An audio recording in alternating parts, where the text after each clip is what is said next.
तर का म्हणता बे पोट्ट्यो, आज आहे विवेक दादा आणि प्रणालीताईचं लग्न. तर रामराम मंडळी, मी पवन. आज लय उशीर झाला, मुरली गावात जायचं होतं आणि तिकडं बँड वाजून राहिला होता म्हणून मी निघलो होतो झुई झपाट छान सून करत.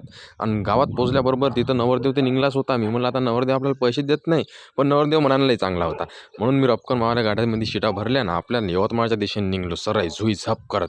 आता तुम्ही म्हणसान यवतमाळमध्ये लग्न कुठं आहेत? यवतमाळच्या बाहेर आहे, तिकडे लोहाराच्या पलीकडं ढोंगणापूर देवस्थान. तर अबे हो, ढुंगणापूरच गावाचंच नाव आहे तसं. तिथं गणपती मंदिर म्हणतो, हनुमान मंदिर आहे. आणि तिथचा बाबू लग्न करायला एक नंबर आहे, पूर्ण निसर्ग वातावरण आहे. मी पहिले उतरलो आणि सरळ गेलो बजरंगबलीचं दर्शन करायला. मी म्हणलं माया बी नंबर लावा लग्नाला एक. इथं नवरदेवाचे लाडकेले बसून होते, त्याला वाटत होतं का नवरदेवासोबत राहिला का आपला बी नंबर लागत असते. ते महादेवाचं मंदिर होतं, महादेवाच्या मंदिरापाशी गेलो बा आणि थोडंसं प्रणाम गिनाम केलं मस्तपैकी. मग तिथं लग्न होतं गोलरकर आणि भोयर परिवाराचं. आणि याच्याकडून पेलो मी मस्त उसाचा रस, कारण की मला फुकट प्याले फुकट खाले आवडते. अक्षता दिल्या होत्या लग्नाच्या, पण लग्नाला लागायला लय टाईम होता. मग इकडून तिकडून लग्न लागलं, सुलग्न लावावं म्हणलं तर मग स्पोर्टेन माणसं पूर्ण जेवारीच भिडले.